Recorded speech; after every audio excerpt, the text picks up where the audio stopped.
additional uses without reading them regarding sanctuary cities and the release of violent criminals into the community. I have probably 50 or more articles I will submit for the record, sir.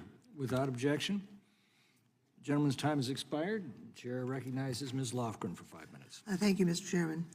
You know, I think all of us acknowledge that the asylum system broke down. The system was overwhelmed, and I think it's worth noting that a majority of those who sought asylum in immigration court lost their asylum case. So clearly, people who are not eligible for asylum were admitted to the United States. Now, why is that a problem in the law? Well, Section 208 of A says this is a law that Congress wrote. Any alien who's physically present in the United States or who arrives in the United States, whether or not at a designated port of arrival, and including an alien who's brought to the United States after having been interdicted in international or U.S. waters, irrespective of such alien status, may apply for asylum. That's what the law that we wrote, and people responded to it, and in such numbers that the system broke down. We have never provided enough money to detain everybody who's seeking for asylum. We not during the first Trump administration, not during Biden, and not now. And so I think we need to address this issue in addition to other elements of immigration law that are not functioning properly.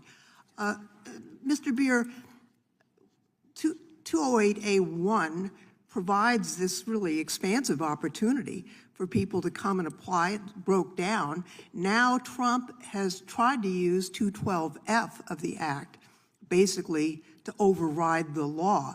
My recollection is that when he tried that before, he lost in court. Can you enlighten us on that? Yeah, that's right. 212F is about limiting the entry of people. 208A is about asylum. It's about applying for a benefit in the United States for people who are already present in the country. So it's not, 212F does not override the asylum law that you all wrote, explicitly allowing people to enter regardless of how they entered the country. And so the law is such that if you come in between the ports of entry, say surreptitiously, you're present in the U.S., 208A allows you to apply, correct? That's right. It doesn't matter the manner or the status that you have, you can apply for asylum. For one, I think Congress ought to revisit that, and I think it's very clear the system has not worked, and that we ought to have a different, you know, asylum is important. There are some people who are seeking refuge. This asylum was adopted by all civilized countries after World War II, and there is an infamous case of Jews escaping Germany who were refused entry to the United States and by Canada. They were sent back to Germany, and most of them were killed in concentration camps. And most civilized countries adopted asylum rules subsequent to that war. That's important, but it's important also that it's for asylees, not people who are seeking, you know, economic opportunity. I don't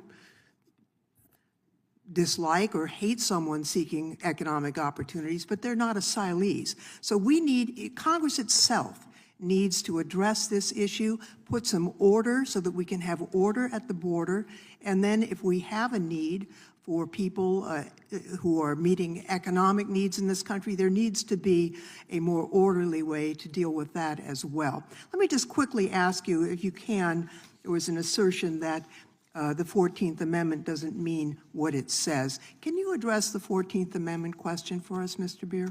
Yeah, so the 14th Amendment says anyone born in the United States and subject to the jurisdiction of the United States is a U.S. citizen.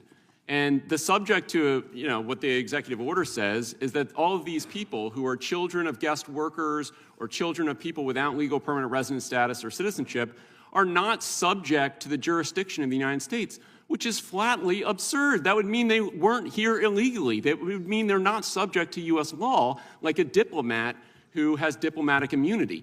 Obviously, they didn't think through the implications of making that kind of declaration. It's totally out of line with everything, all other constitutional interpretation. Thank you, Mr. Beer, and my time has just about expired, so I'll yield back, Mr. Chairman.